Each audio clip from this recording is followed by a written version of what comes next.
Ufakazi ozobethula kule nkantolo kuzoba iqiniso lodwa iqiniso eliphelele. Uma ngabe kunjalo phakamise isandla sakho sokudla uthi inkosi ngisize ngikhuluma iqiniso. Inkosi ngisize ngikhuluma iqiniso. The witness is sworn in, my lord. Mr. Yaga, is it correct that you were a member of the Department of Correctional Services until your retirement on the 30th of September 2021? Ngabe kuyiqiniso yini ukuthi wawuyilunga ke le Department of Correctional Service kwaze kwa isikhathi ke obeka ngaso phansi ngoSeptember ka 2021? Yebo njalo. That is correct. When did you join the Department of Correctional Services? Waqala nini ukusebenza khona eDCRS? 1 July 1992. On the 1st of July 1992. Can you just briefly put your career history on record with the Department of Correctional Services? Ngathi nje kafushane ke ubeke ke umlando wakho ke kanye ke nomnyango lona ke uDCRS. Ngidlale joined department in July, May 1st of July 1992 at Johannesburg. I joined the department on the 1st of July 1992 in Johannesburg. Ngaqeqeshwa eKroonstad College. I was trained at the college in Kroonstad. 1992 until ngaqeda ngoDecember. In 1992 until I completed my training in December. Then ngabuyela eJohannesburg, station sam. I then went back to my station in Johannesburg. Then eJohannesburg ngiyasengtransferela eKrugersdorp. Then from Johannesburg I was transferred to Krugersdorp. When? Which year? Ngawuphi unyaka? 1993. In 1993. Yes. Yeah. Then I worked at Krugersdorp up until 2008. I worked in Krugersdorp up until 2008. Then I was transferred to Sonderwater. Ngase ngidluliselwa ke eSonderwater ubengathi uyaphakamisa baba ne? Okay. Yes. Yebo. Then And Sonderwater is where? Ikuphi iSonderwater yona? it's Cullinan. It's in Cullinan. Yes. Yebo. Then ngasebenza Sonderwater. In what capacity were you attached to Sonderwater Kona prison? eSonderwater manje ubusebenza ukuyiphinda noma kusiphi isikhundla? Ngangisebenza njenge-head security level yaka-lieutenant colonel. Head security at the level of a lieutenant colonel. Yes, until Yebo. when? Kwaze kwanini? Until 2014 I got promoted to and I went to Kalabusha as the head of prison. Until 2014 I was then promoted as the head of the center in Kalagabusha prison.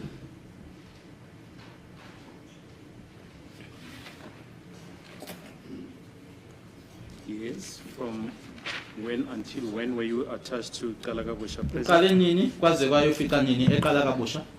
I zaka May 2014 until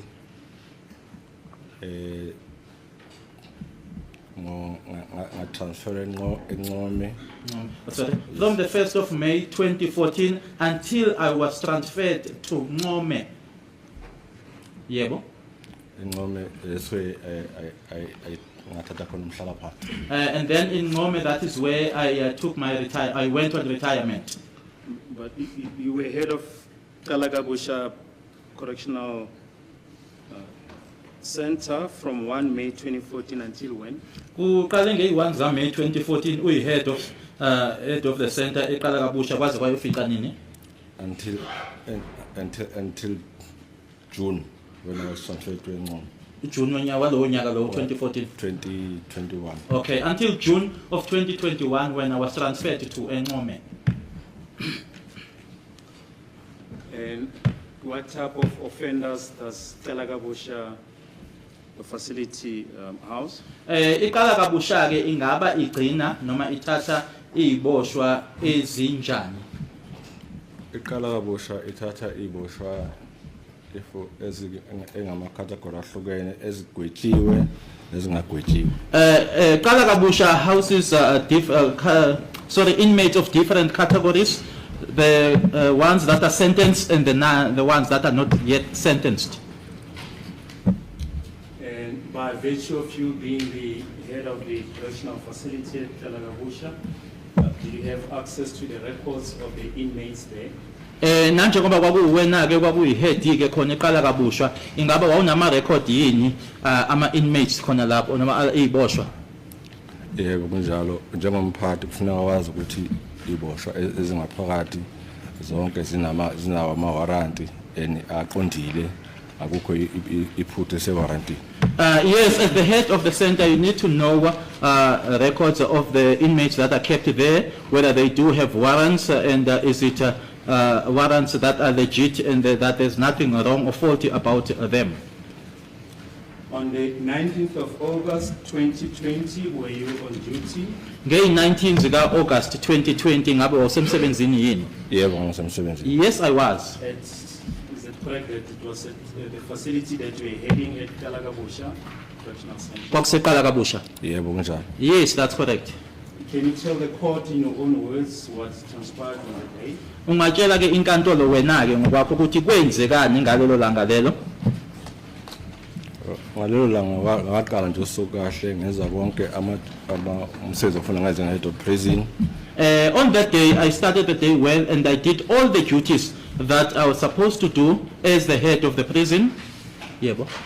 Futhi ngangilindele abaphenyi ababezofika bezobona omunye umbanjwa bezophenya ababehola ngaleso sikhathi kwa-Colonel Gininda. And I was also expecting or awaiting as investigators or an investigating team that were coming to investigate one of the inmates. At the time they were led at the time by Colonel Gininda. And then bahamba usuku kwafika isikhathi sokuthi ijele livalwe. The day then went on and then the time came or arrived when the prison had to be closed. Kodwa abaphenyi labo bekhona bengaqedi. But the investigators that were there were not yet done. And then kuthe kusenjalo sengivalile ngase ngithola ucingo kwangena ucingo efonini yami. Whilst at that, the prison being closed, I then received a call on my phone, Kodwa inombolo ayingaveli. but the number didn't appear. So wangibuza ukuthi lokho ofuna wathi umphathi lo So, ngavuka ngathi yebo. open Lona wayefona wabuza wathi umphathi lo Okay. ngathi mina yebo. The one that was calling asked, is that the head? I then said, yes. Wasethi What time was it when you received your call? Kwakungabani isikhathi uma uthola lelo cingo lolo? mangikhumbula kahle wase ushayile 5. If I remember well, it was already past 5. Please don't disclose the contents of the discussion. Sicela ungakusho ke lokho okwashiwo noma lokho nakhuluma ngako kulolo cingo lolo. Kwase kwenzekani ke emuva kwalokho? After ukuthola lokho ke ngase ngithi hayi ngoba sengithole lolu lwazi ngendlela ochaza ngakhona ngase ngidecide ukuthi hayi against operation ngoba wasuka mention. Okay. After that, I had received that information. I then decided to embark on an operation. So ngoba Did this caller impart certain information to you? Lo muntu owayekufonela unolwazi oluthize awadlulisa kuwena. yebo wakhipha ulwazi olwangeza ukuthi Yes, you ngiqonde. may not disclose the contents, please. Yes. Yebo. Did he Uqonde. impart certain information to you? Is it correct? Kunokuthiza wakutshela kona lo muntu owayekufonela. Yebo. Yes. What did you do as a result of the information? Ngenxa yaloko akutshela kona yini owayenza? Ngasuka lapho ngasebenzisa ulwazi ayineze lona ngaya kule ndawo leyo lapha ayintshela khona ukuthi lento akhuluma ngayikubani ngakhona. Okay. After imparting that information, I then went to this particular place that this person told me about and said who the person was that was in possession of this item. To which place did you go to? Waya kuphi ke? If kuna ijele nama section The prison has got sections, yebo, nama wing as well as wings. section 15B. I went to section 15B. Yes. Yebo.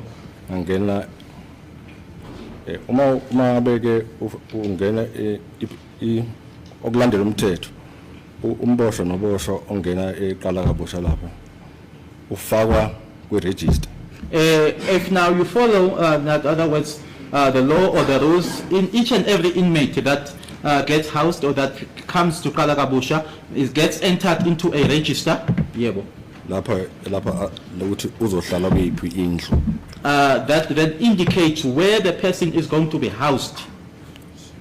Yebo. So uma abufuna ulwazi unikeza ulwazi mina njengomphathi ngiyazi ukuthi makusho ukuthi ubani mention ukuthi ubani endathile ngiyazi ufuna ngikuphi ngoba ngizovula i-register ngiyelapho engifuna ukuya khona. But when I'm being given information and the person is being mentioned, I know where to go because I'm going to open the register.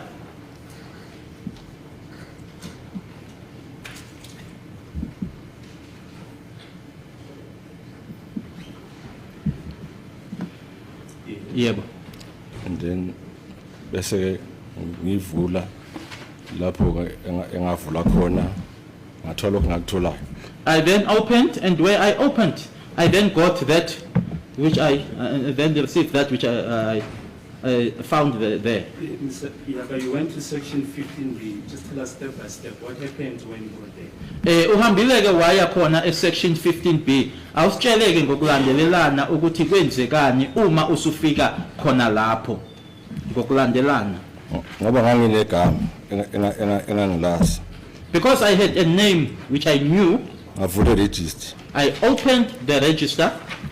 Ngathola i-cell number ukuthi number bani umuntu engimfunayo. I then found a cell number, that is now the particular person that I'm looking for. Which cell is that person in? Ngase ngiyakhona. I then went there. Yes. Is this now 15B? Yes. Yebo. Yes. What happened when you got there? And then ngavula I opened. abafana babo 3 not angisho ngabafana bangibedelela kodwa sibabiza ukuthi abafana Okay. ngoba all ama-male. Okay. The boys were there. I'm not mentioning the word boys because I'm disrespecting them, but because they are mates. There were 3 of them. Yebo. Ngase ngithi ke lona engangiphethe igama lakhe ngase ngithi letha i-cell phone. And then now the particular one whose name I had with me, I then said to him, give the cell phone or bring the cell phone.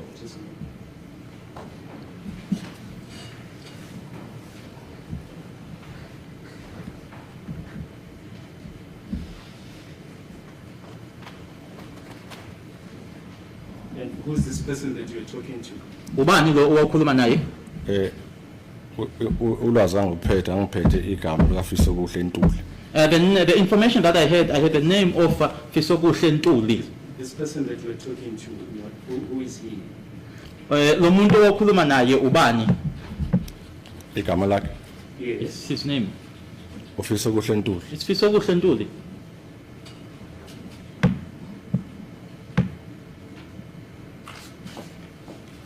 Is he in court? Ukhona enkantolo? Yeah, ukhona. Yes, he is. Yes. Ungamkhona? La ngilapha egcineni. Right there at the end. He's accused 1 up to 5. Uma ubala ke uqala ku1 kuyogcina ke ku5. Number 5. Number 5. Yes. You may proceed. Ungaqhubeka. Ngase ngithi akanginikeze i-cell phone. I asked him to hand over the cell phone. Akazange ngihluphe wanginikeza i-cell phone. Ngase ngimtshela ukuthi i-phone ngiyayithatha. He did not give me any troubles or problems. He gave me the phone. I then informed him that I'm taking the phone Ngoba avumelekile ukuyiphatha. because you are not allowed to have it. Yeah.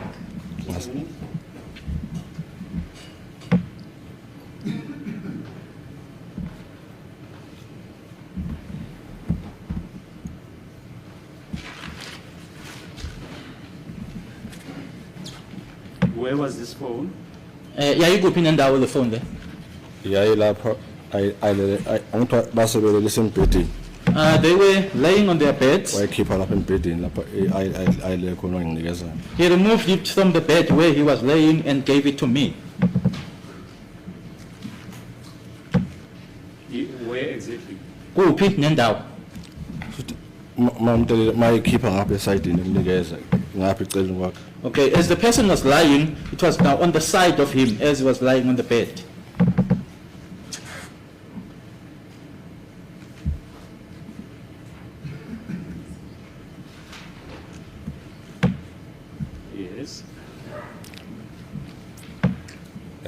ngase ngivale cell ngabuyela ngenyuka ngaye office. I then closed the cell and went back to the office.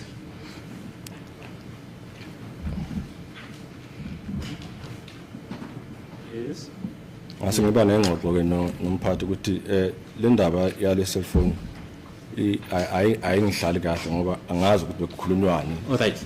I then had a discussion with my superior that this issue of the cell phone didn't sit well with me because I don't know what it is that was being discussed.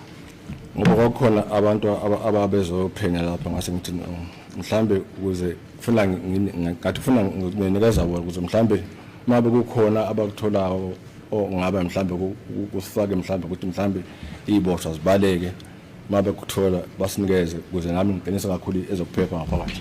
Because there was a team that was investigating, I then said or decided that because I didn't know what it is that was being discussed, to hand this phone over to them, that if there is something that they find that was being discussed that had something to do with the prisoners escaping, then they should let us know so that on my side I can also tighten security.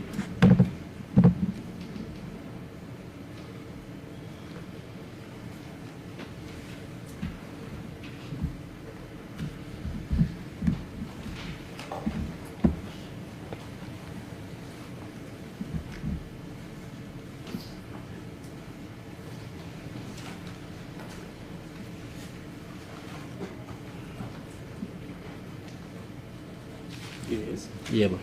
Ngase nginikeza ke abaphenyi bayifake eplastikini I then handed it over to the investigators. They placed it in a plastic bag, basike elevalekayo bayisila a plastic that one is able to close, and they sealed it. sike basebethi bazohamba nayo ke. They then said that they were going to take it with them. Kwakuzi 19 zakalokho zakaso August ngalolo suku lo 2020. On that day, it was on the 19th of August 2020. Now, if you say you gave it to the investigators, who are you referring to? Uma uthi ke abaphenyi ukhuluma ngobani? Ngikhuluma Colonel Gininda Colonel Geninda, nabanye kayihamba nabo. as well as others in whose company he was in. Do you remember with whom he was? Usakhumbula ukuthi wayehamba nobani? Mangikhumbula ngahle kwakhona omunye kuthiwa Mohane. If I remember well, there was another one referred to as Muhane.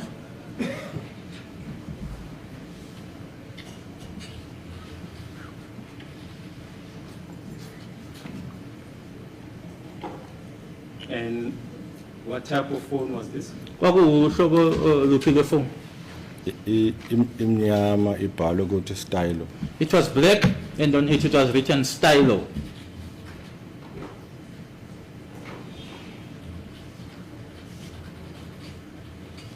Now, did you personally know case number 5 before this incident, Ngaphambi kwalelo langa the leli 19th of August 2020? lalesehlakalo lesilanga 19 zika August 2020, ingabe wawumazi yini umangalelo wesihlanu? Ngiyamazi. I know him.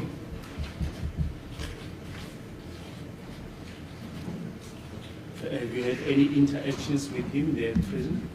Khona ejele lapho kukhona okwake kwanihlanganisa. No, not ukuthi ukuhlanganisa ngokomsebenzi wami. Umboshwa mayifika ejele. Yes. Kufuneka mina njengomphathi ngimemukele.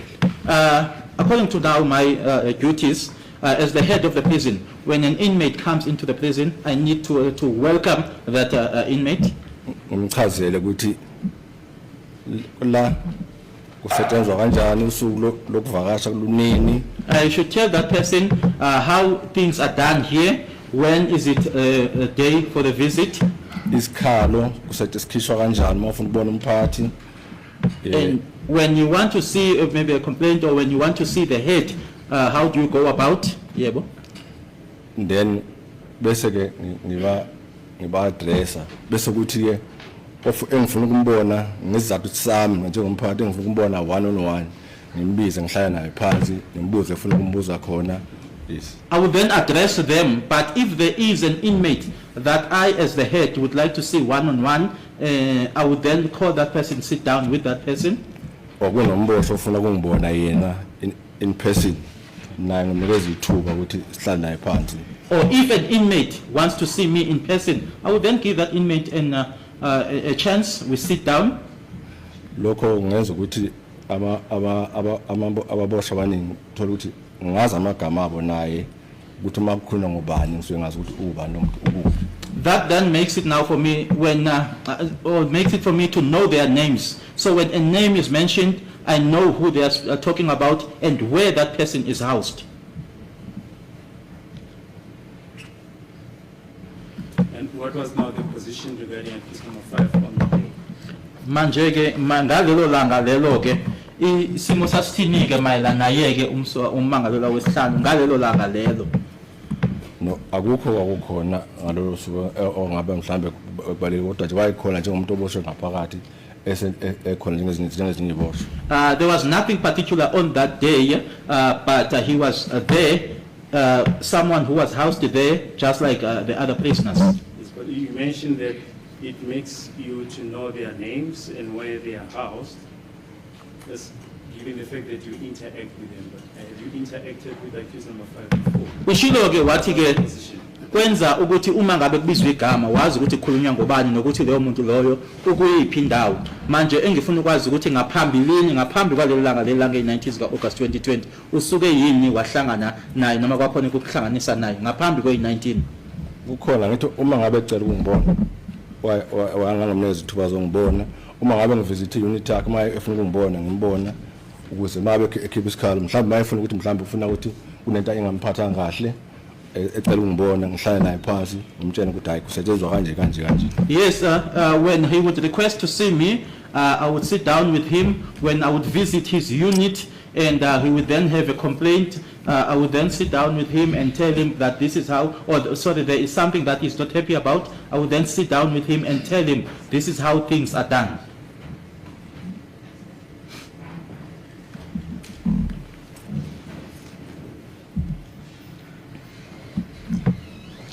You say the cell phone was placed inside a plastic bag and sealed. Did you see if there were any identification marks on that bag? Ushilo ukuthi kule plastic eyafakwa kuyona ke ifone lena ke yasilwa ke ngaba kukhona ke owawubona ngako noma oku-identify noma ukuchaza le plastic lena ama-marks owawabona kule plastic. Yeah, kwakukhona inumber but inje but ngeke khona ukuyikhumbula exactly ngekhanda kodwa there was a number that was lokhuzana le. There was a number on it. It's a long number. I won't be able to remember it just on the top of my head. Did you make a statement regarding this incident? Kune statement owasenza yini mayelana nalo daba lolu? Yeah, sikhona yes. Yes, there is. And was the statement reduced to writing? Sabhalwa phansi. Yebo. Yes.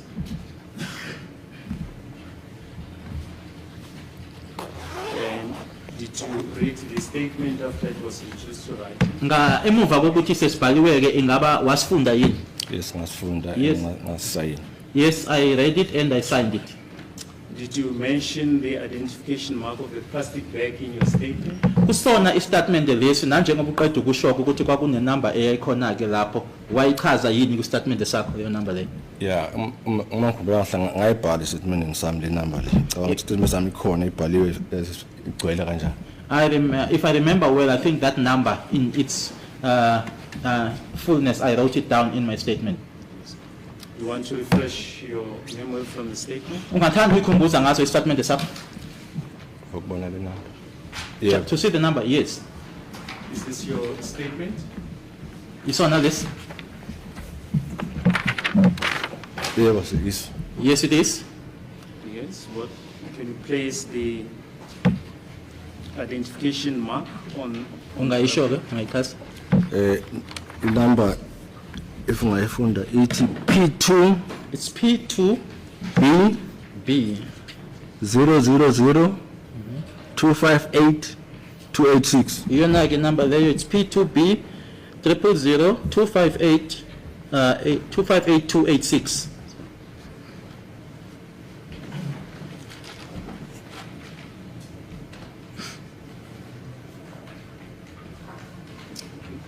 Now, when an inmate is found in possession of an item such as a cell phone, what is the procedure that is being followed? Uma ke isiboshwa sitholakale nokuthileka masithi mhlawumbe lana ke i-cellphone yiphi ke indlela ke elandelwayo noma yini eyenziwayo? Abona ukudila ngomuntu ongakagwetshwa kakhulu kunenkinga nyana. To deal with someone who's not sentenced has got its problems, sorry. I-procedure esiyesenzele ukuthi sisithathe ama-privilege, angazi i-privilege ngisizulu ukuthi yini. But what we do, we would then take privileges. I don't know how to say privileges in isiZulu. Ukuthi mhlambe sithi hayi awuzukuyithola i-visit for a certain time.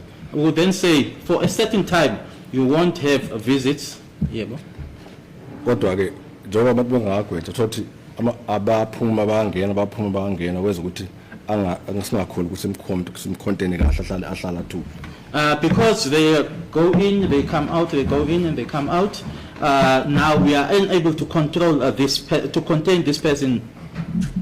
If you say which category are you referring to if you say they go in and out? Uma uthi ke bayaphuma bayangena ukhuluma ngayiphi category? Abangagwetshwa baya enkantolo babuye benza lonke into. Nalokuthi ke ngeke kube ukuthi umuntu ongakagwetshwa mangabe evakashela illegal visit ukuthi uzomalela ukuthi angabe legal visit because unecala ngoba kufanele ukuthi athole legal visit yakhe. Those that are still the one that are still not sentenced because they would attend court, they would come back. And you cannot just keep on saying to someone who is not yet sentenced that deprive that person of visitation rights simply because that person has committed an offense. But we are reprimand. But we do reprimand the person. Were there any steps taken against accused number 5? Zikhona inyathelo ezathathwa ngakuyena umsolo wehlanu. I'm reprimand. I reprimanded him.